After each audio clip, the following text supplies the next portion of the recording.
सभी लोगों का स्वागत है। मैं राजेश मिश्रा सभी लोगों का वेलकम करता हूं आज के सेशन में। जैसा कि पता है, हम लोग ने एक इनिशिएटिव लिया है यूनिट वाइज समरी, और आप सभी लोगों को पता है कि आपके 2 पेपर हो चुके हैं, 2 पेपर बचे हैं। तो आज हम उसी समरी को कैरी ऑन कर रहे हैं, ठीक है। और आज हम लेके आए हैं आपके लिए यूनिट नंबर 16। 15 तक हो चुका है और हम 16 को आज बात करेंगे, कंप्लीट करेंगे। पूरे यूनिट में जिन बातों पे फोकस किया गया उन बातों पे आज हम चर्चा करने वाले हैं, ठीक है। वन मोर थिंग जो मैं आपसे कहना चाहूँगा, समरी का पर्पस ये होता है कि इस पूरे टॉपिक में, इस पूरे यूनिट में बेसिकली कॉन्सेप्ट क्या है कि किन बात पे कहा गया, पूरा थीम क्या है, ठीक है। चलिए, तो आई होप आपने अभी तक इस लिंक को कॉपी करके शेयर कर दिया होगा, जिससे बहुत सारे बैंकर्स को बेनिफिट हो पाए, ठीक है। चलिए टू द पॉइंट। अगर हम इस वर्ड की बात करें तो शायद सभी लोगों को पता होगा कि सरफासी, है ना। सरफासी का काम क्या है? what does it mean by the SARFAESI? To take possession right from the borrower. मतलब बोरोअर के पास कोई प्रॉपर्टी है, उसका हमें पोजेशन चाहिए। This is called SARFAESI, this is called SARFAESI 2002। तो उसी में जो एस है, जो पहला, उसी को हम लोग कहते हैं सिक्योरिटाइजेशन। ये पूरा एक प्रोसेस है, पूरा एक ये प्रोसेस है, जिस प्रोसेस में क्या कहते हैं आज हम लोग बात करेंगे, ठीक है। चलिए, सबसे पहले आपको कुछ समझना होगा बेसिक चीजें। जैसे एक जो पर्सन है जिसने लोन लिया, समझिए कि एक एग्जांपल बोल रहा हूं, उसको हम लोग कहते हैं बोरोवर, ठीक है, नॉर्मली लैंग्वेज में। बट यहां इसको हम लोग कहेंगे ऑब्लिगोर, ठीक है। उसके बाद जिस बैंक से आपने पैसा लिया या एनबीएफसी, तो उसे हम कहेंगे ओरिजिनेटर। उसे क्या कहेंगे? ओरिजिनेटर। नाउ एक टर्म आता है जिसको कहते हैं स्पेशल पर्पस व्हीकल, और ये हमारे हैं इन्वेस्टर। मैं बहुत आराम से बताऊंगा कि आपको आज के बाद कभी डाउट नहीं होगा, इट्स माय कमिटमेंट। एक छोटा सा एग्जांपल लेते हैं। स्टेट बैंक ऑफ इंडिया ने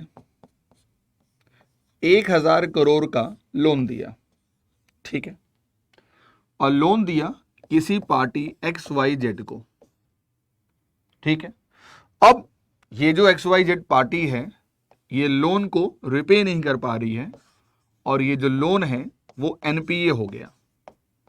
अब कंसर्न ये है कि स्टेट बैंक ऑफ इंडिया के पास लिक्विडिटी क्रंच हो गया, क्योंकि इसने, इनके पास जो पैसा था इन्होंने लोन दे दिया और पैसा आ नहीं रहा है। अब स्टेट बैंक ऑफ इंडिया जो है वो कहां से अपने पास लिक्विडिटी मेंटेन करे, क्योंकि पैसा तो है ही नहीं। ये सारा पैसा क्या हो गया? एनपीए हो गया। तो इन्होंने एक पर्सन को कांटेक्ट किया, जिस पर्सन का नाम है, आप उसे एआरसी के नाम से जानते हैं, या आप उस पर्सन को एसपीवी के नाम से जानते हैं, जो आप कहिए। तो इन्होंने इसको कांटेक्ट किया कि मेरे पास 1000 करोड़ का कोलेट्रल है, ठीक है, और इसके बदले ये कोलेट्रल जो है ये मैं आपको 500 करोड़ में सेल कर दूंगा, ठीक है। अब इनका काम ही यही है, जैसे नहीं टेंडर होते हैं, ठेकेदार होते हैं, जिनका काम है रिकवरी कराना। तो इन्होंने क्या किया? एसबीआई से ये 1000 करोड़ का जो पूल ऑफ एसेट्स है, इसको 500 करोड़ में खरीद लिया। कम से कम जो पैसा एसबीआई का एनपीए हो चुका है, रिकवर नहीं हो रहा है, काफ़ी टाइम लग रहा, बैंक का एनर्जी वेस्ट हो रहा, पैसा वेस्ट हो रहा, तो एसबीआई को इंस्टेंट कैश मिल गया। इनके पास 500 करोड़ रुपए आ गए, और इनका सारा जो इनवाइस था इन्होंने एसपीवी को बेच दिया।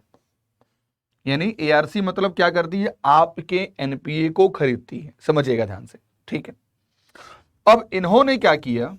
इन्होंने इस 500 करोड़ के एसेट्स को, है ना, एक रिसिप्ट्स में कन्वर्ट कर दिया, जिसको हम लोग एसआर कहते हैं।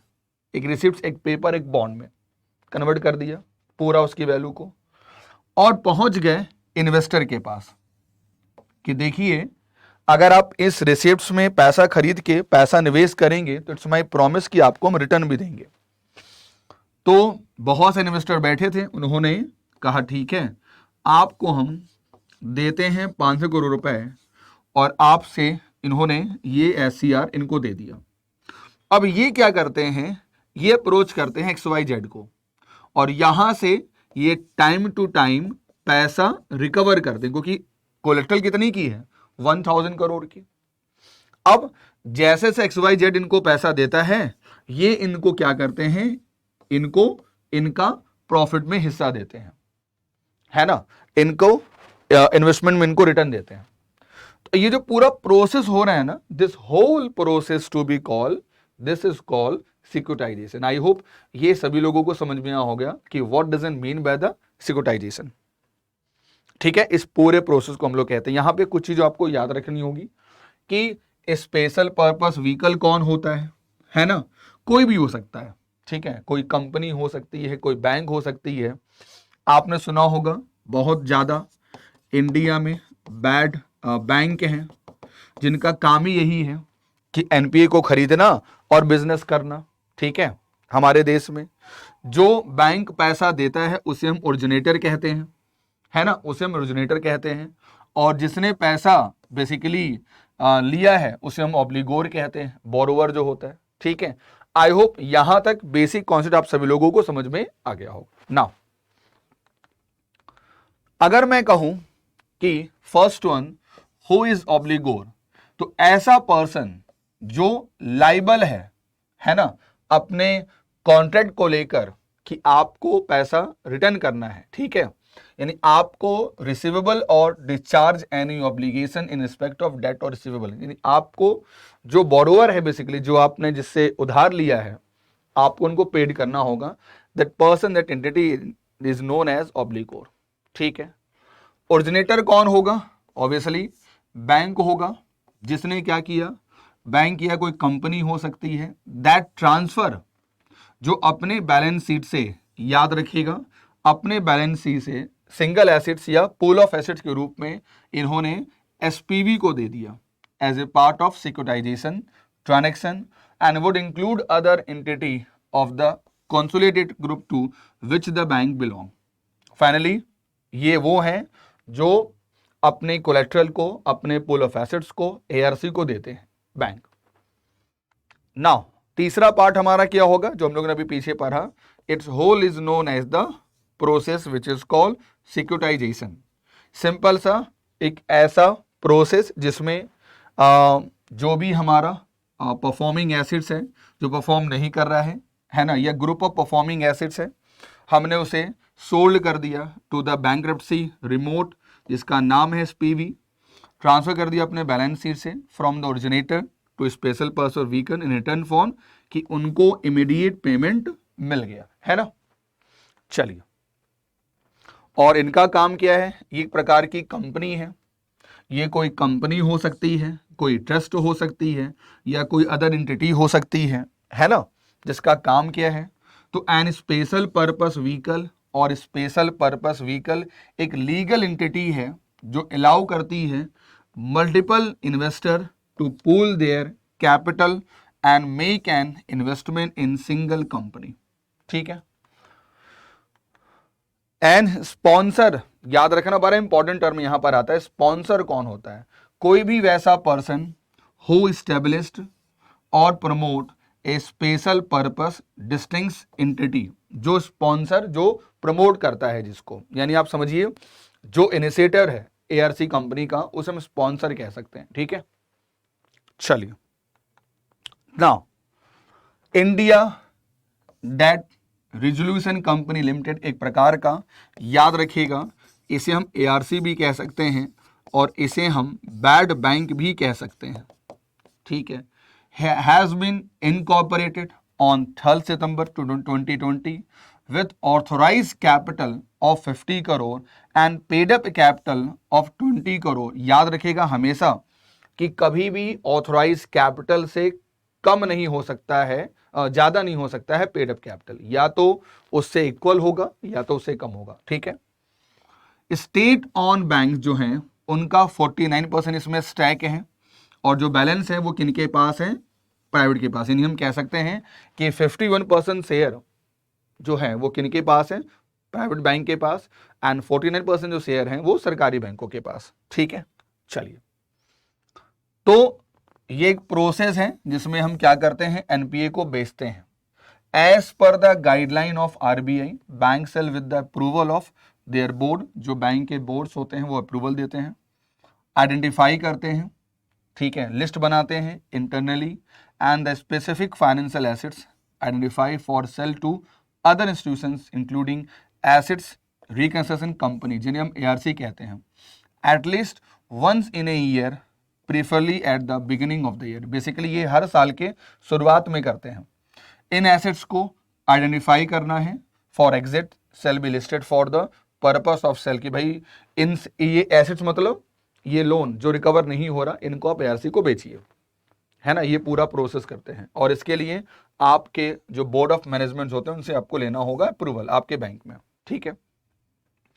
बैंक ऑफर करते हैं, मे ऑफर इस एसेट्स को for sale to ARC and other bank also, NBFC financial institutions को जो पार्टिसिपेशन करते हैं of more buyer will result in better price discovery. जिससे क्या होगा कि मेरे पास ये प्रेजेंटर है, तो मैंने कहा कि मैं इस प्रेजेंटर को बेचना चाह रहा हूं, तो दोज हु आर, अगर मल्टीपल बायर्स होंगे तो मुझे इसका प्राइस ज्यादा मिलेगा, है ना। Now next one, national assets reconstruction company limited, इसको हम लोग NARCL कहते हैं। एक बहुत बेसिक सा डिफरेंस है जो गलती करते हैं बैंकर्स, इसको गवर्नमेंट ऑफ इंडिया ने स्टार्ट नहीं किया, साफ साफ याद रखिएगा। NARCL, जिसको हम लोग बैड बैंक कहते हैं, has incorporated in July 2021 with authorize capital of ₹2750 crore, और जो पेड अप कैपिटल है वो है 1409 करोड़, ठीक है। Reserve Bank of India has given license, इसको लाइसेंस किसने दिया, NARCL को। कब मिला, 4 अक्टूबर 2021 में, under the section 3 of SARFAESI act 2002। चलिए, इसमें एक चीज बड़ी याद रखनी, वहां क्या था कि प्राइवेट का शेयर ज्यादा है, यहां उल्टा है। 51% शेयर होल्डिंग जो है इसमें वो किनका है, वो सरकारी बैंकों का है, और जो बाकी बचते हैं 49%, ये यहां पे कंफ्यूजन ना रखिएगा, वो किसी का भी होगा, चाहे वो फाइनेंशियल इंस्टीट्यूशंस होंगे या कोई दूसरा इन्वेस्टर्स होगा, ठीक है। चलिए, गवर्नमेंट गारंटी करती है कि यस आप इनको अपना एसेट्स बेचो, हम गारंटर हैं पीछे कि हम आपको पैसा डूबने नहीं देंगे। तो गवर्नमेंट गारंटी है worth of ₹3600 crore to security receipts issued by NARCL is also available for acquiring assets loan assets, ठीक है। एक बात याद रखना, जो एसेट्स होता है ना, आप इसे ऐसे समझो, मैं आपको एक बेसिक कॉन्सेप्ट दे देता हूं सभी लोगों को, बहुत इंपॉर्टेंट। अगर हम बैंक के बारे में बात करें ना, तो याद रखिएगा, बैंक में एक तो हो गया आपका एसेट्स और एक हो गया आपका लायबिलिटी, ठीक है। ये पॉइंट याद रखिएगा सभी लोगों को। लायबिलिटी की अगर हम बात करते हैं ना, तो या तो कासा होगा और या तो राफा होगा, और एसेट्स की बात करते हैं ना तो दो होगा, एक हमारा होता है, याद रखिएगा, स्टैंडर्ड, और एक हमारा होता है एनपीए। इसी स्टैंडर्ड की अगर हम बात करते हैं ना, दो प्रकार के होते हैं, एक होता है स्ट्रेस्ड और एक होता है आपका नॉर्मल। मैं स्ट्रेस की बात करता हूं, जैसे सुना होगा आपने, मैंने कराया भी है, 0 से 30 डेज में है, SM1 हुआ 31 से 60 डेज में है, और SM2 हुआ 61 से लेकर 90 डेज में है। ये सारा काउंट होता है स्ट्रेस एनपीए में, स्ट्रेस एसेट्स में, ठीक है। और इसी की अगर हम बात करते हैं ना, इसी के बाद जब नहीं यहां पर पैसा रिकवर होगा ना, तो ये जाएगा कहां पर, एनपीए में, विच is called non performing assets. और वन मोर थिंग जो मैं कहना चाहूंगा, NPA basically number 1 standard NPA, number 2 substandard NPA, number 3 doubtful NPA, यही तीनों की कंडीशन होती है, ठीक है। ये पॉइंट्स बहुत इंपॉर्टेंट है, सभी लोग जरूर याद रखिएगा। चलिए, now with effect from April 2017, where the investment made by bank in SR मतलब जो सिक्योरिटी रिसिप्ट जारी करती है स्पेशल पर्पस व्हीकल, ठीक है, backed by stress assets sold by under an asset securitization is more than 50% of SRS backed by its sold assets and issue under that securitization need to be keep provision on their assets, ठीक है। With effect from April 1, 2018, the above threshold of 50% with stand reduce to 10%, यानी कि कहीं ना कहीं कम हुआ। चलिए, Indian bank association की अगर हम बात करते हैं, have refloated an old idea of creating a bad bank, यानी कि इंडिया में जो आज हम बैड बैंक देख रहे हैं इसका शुरुआत कौन दिया, उसका शुरुआत दिया हमारा IBA। ठीक है, चलिए, एक रिपोर्ट आई है, the economic survey 2017 suggested that the public sector asset rehabilitation agency of, या जिसको हम लोग पारा भी कहते हैं, ठीक है, कि to buy out the NPA of high value from Indian bank, यानी आप जितने भी हमारे देश के बैंक हैं उन सभी बैंकों से आप NPA को खरीदिए। This is very important.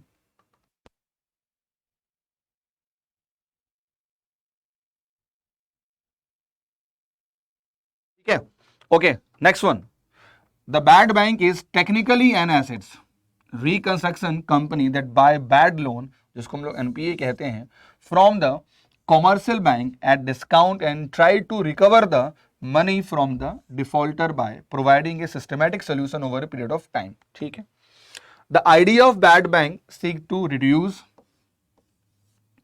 The NPA in the banking sector and then receive lending and credit growth। Obviously अगर हमारे लोन रिकवर नहीं हो रहे हैं तो कॉमन सी बात है हमें लॉस ज़्यादा होगा। तो बेसिकली IBA का कहना ये है कि जितना ज़्यादा हो सके जो स्ट्रेस एसेट्स है बैंक का उसको आप खरीदिए, उसको रिकवर कराइए। तो बैंक का ये काम नहीं, ये काम किसका हो गया, NPA बैड बैंक का, जो हमारे यहाँ बैड बैंक्स हैं। ठीक है, और याद रखेगा जो NARCL है एक प्रकार का न्यू बैड बैंक है, और जो IDRCL है विथ प्रोफेशनल्स हैं उनका काम ही रिकवर कराना, तो they can do better. Professional manage the assets acquired by NARCL for resolution. Now तो ये रहा, ये पूरे यूनिट का एक समरी था जो मैंने आपको आज कराया है। ठीक है, इस पूरे प्रोसेस में कुछ टर्म्स हैं जिनको हम लोग आज रिवाइज किए हैं। वन मोर थिंग, अगर आपको यूनिट वाइज करना है प्रैक्टिस, क्योंकि पता होगा आपका एग्जाम 20 मई को है लास्ट, ठीक है, तो एक काम करिए, ओनली जितने भी यूनिट्स हैं उन सारे यूनिट्स का लगा लीजिए एग्जाम में क्वेश्चन, सबसे इंपॉर्टेंट। तो याद रखिएगा कि आपके पास ये क्रैकर बैच है जहां पर मल्टीपल MCQs है, जहां पर मल्टीपल MCQs है यूनिट वाइज के फॉर्म में आपको यहां मिलेगा। ठीक है, अगर आपने लिया है मास्टर बैच फॉर एग्जांपल, तो यहां आपको मिलेगा थ्योरी और इसमें मिलेगा सभी यूनिट का आपको MCQ। तो आज ही यूज करें कोड राजीव और इस बैच में एनरोल करें ओनली 1799 देके एंड टू गेट 55% ऑफ। ठीक है, एंड हमसे जुड़ने के लिए @Rajiv Mishra GA Guru you can tag me, @GIB and CIB preparation you can tag me. और अगर आपको सेशन अच्छा लगा तो जरूर इसे आप लाइक करें, और अभी चैनल पे अगर नए हैं तो चैनल को जरूर सब्सक्राइब करें एवरीवन। ओके, एक मिनट, दिस इज कॉल। ठीक है, सभी लोगों को, और हमें जरूर बताइए कि आपको ये इनिशिएटिव कैसा लगा, एंड सभी को best of luck. Thank you.